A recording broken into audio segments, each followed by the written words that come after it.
Muy buenas a todos, mi nombre es Rolando Ferrera y estoy cursando la clase de Máquinas Eléctricas 1. Y a continuación voy a hacer un ejercicio acerca del motor de corriente directa de imán permanente. Y voy a leer el enunciado, dice: un motor de imán permanente tiene una resistencia de armadura de 2 ohmios y una caída de tensión por escobillas de 1 voltio. Cuando este motor es analizado sin carga, o sea en el vacío, tiene una velocidad de giro de 1800 revoluciones por minuto y un voltaje de tensión de 110 voltios con una corriente de línea, la misma de armadura, de 0.08 amperios.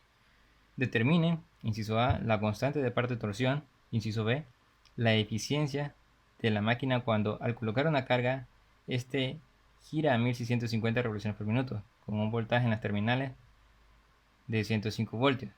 Las pérdidas del núcleo y diversas son despreciables.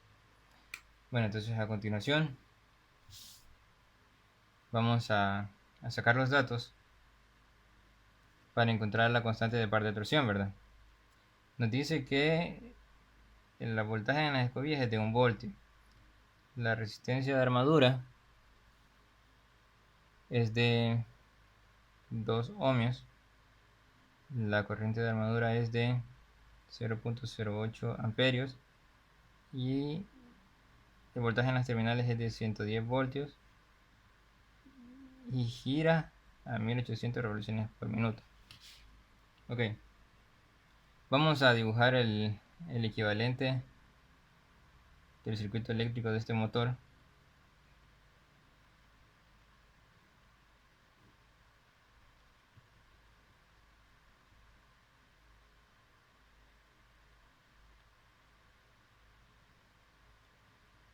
Yeah. Nosotros sabemos que el voltaje inducido es igual a la constante de par de torsión por la velocidad de giro, ¿verdad? Nosotros lo que andamos buscando es la constante de par de torsión. El enunciado nos da la velocidad de giro, pero en revoluciones por minuto, o sea que lo tenemos que convertir a radianes por segundo. Y para encontrar el voltaje inducido, como ya tenemos la corriente de armadura, lo que vamos a hacer es trazar una malla aquí. Entonces primeramente vamos a pasar esas 1800 revoluciones por minuto a radianes. La siguiente forma es 2pi sobre 60. La conversión es 2pi sobre 60.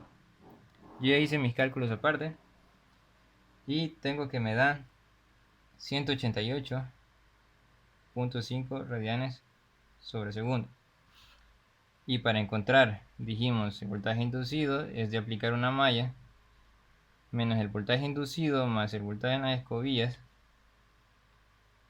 más la corriente de armadura por la resistencia de armadura más el voltaje inducido. Entonces tenemos que el voltaje inducido, despejando para él es el voltaje en las terminales menos el voltaje en las escobillas menos la corriente de armadura por la resistencia de armadura, que es igual a 110 voltios menos 1 voltio menos 0.8 por la resistencia de armadura, que nos dice que es 2 voltios. Y el voltaje inducido es 108.84 voltios. Entonces ahora ya tenemos estos dos datos, solo los despejamos para la constante de par de torsión y lo encontramos. 108.84 es el voltaje inducido y la velocidad de giro del motor, radianes sobre segundo, y nos da que es 0.5774 newton por metros sobre amperios. Ya tenemos lo que es el inciso A. En el inciso B nos pide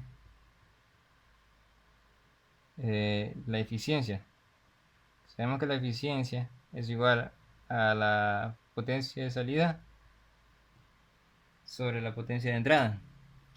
Entonces vamos a obtener primero lo que es la potencia de entrada. Sabemos que la potencia de entrada es igual al voltaje en las terminales por la corriente de línea, que es la misma de armadura, ¿verdad?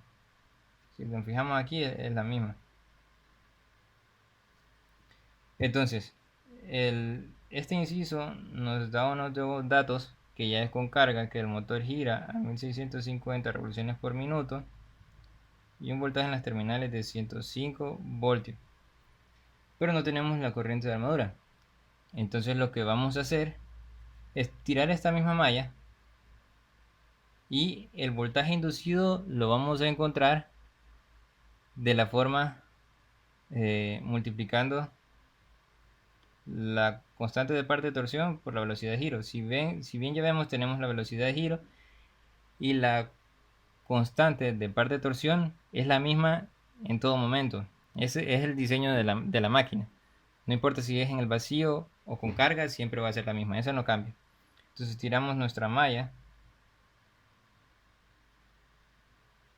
menos el voltaje en las terminales más el voltaje en la escobilla por la corriente de armadura más el voltaje inducido. Si despejamos parada de un solo, es el voltaje en las terminales menos el voltaje en la escobilla menos, voy a sustituir de un solo el voltaje inducido por esto, K sub m por la velocidad de giro, entre RA.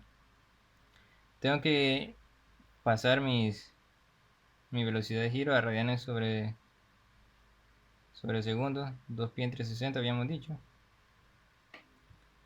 Y esto me da una velocidad de giro de 172.7875 radianes sobre segundo. Entonces sustituimos aquí el voltaje en las terminales, 105 voltios, menos el voltaje en la escobilla, que es 1 voltio, menos la constante de par de torsión, que la sacamos del inciso anterior, que es 0.5774, por la velocidad de giro en radianes por segundo, 172.7875, sobre la resistencia de armadura, que esa no cambia. Y esta corriente nos da 2.1162 amperios. Entonces ya tenemos la corriente de armadura, ya tenemos el voltaje en las terminales, solamente sustituimos voltaje en las terminales por la corriente de armadura, 2.1162. Tenemos una potencia de entrada de 222.201 watts. Ya lo tenemos, ahora nos falta encontrar la potencia de salida. Bien, la potencia de salida nosotros sabemos que es igual a la potencia convertida menos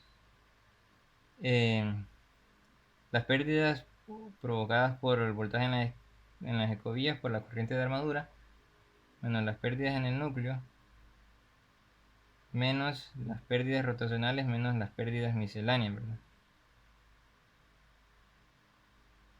El ejercicio nos dice que las pérdidas del núcleo diversas son despreciables. Eso no lo vamos a considerar. Andamos buscando la potencia de salida y la potencia de rotacional. Sabemos que la potencia convertida es igual al voltaje inducido por la corriente de armadura. Esto ya lo tenemos. Pero nos hace falta las pérdidas rotacionales. Entonces, ¿cómo hacemos para encontrar estas pérdidas rotacionales? Vamos a hacer un análisis del circuito del motor en el vacío, porque sabemos que el par aplicado en el vacío es 0. Y cuando el par aplicado es 0, significa que la potencia de salida es 0. Entonces lo único que vamos a hacer es reescribir esto, pero recordando que estamos haciendo el análisis en el vacío. Despejamos para las pérdidas rotacionales. Vamos a especificar aquí análisis en el vacío. Son iguales. Dijimos que las pérdidas de la potencia de salida, perdón, es 0. Al voltaje inducido por la corriente de armadura menos el voltaje en la escobilla por la corriente de armadura. Las pérdidas rotacionales son... Ahora bien, como estamos en el vacío, este voltaje inducido es del ejercicio anterior, el que sacamos en el análisis, que nos da 108.84 voltios por esta misma corriente con la que sacamos este voltaje inducido, que es 0.08. El voltaje en las escobillas no cambia y usamos la misma corriente de armadura. Las pérdidas rotacionales nos salen que es igual a 8.6272 watts. Tuvimos ahí unas fallas técnicas. Bueno, entonces habíamos encontrado lo que es la potencia rotacional, ¿verdad? Entonces ahora vamos a encontrar la potencia de salida cuando tenemos el motor con carga, ¿verdad?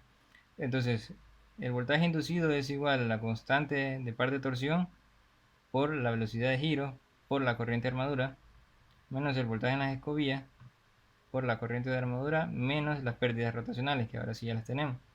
Entonces ahora solamente es de sustituir 0.57, habíamos dicho, 74 por la velocidad de giro, que sería la actual 172.7875 por la corriente de armadura 2.1162 menos el voltaje en las escobillas por la corriente de armadura menos las pérdidas rotacionales 8.6272.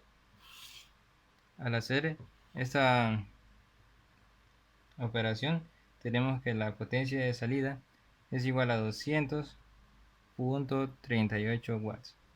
Entonces ahora solo tenemos que sustituir la potencia de salida y la potencia de entrada. 200.38 sobre la potencia de entrada que nos dio 222.201 watts. Esto lo multiplicamos por 100 para obtenerlo en porcentaje y nos da una eficiencia de 90.18 watts, lo que quiere decir que este motor es bastante eficiente. Y así es como obtenemos la eficiencia de este motor. Muchas gracias.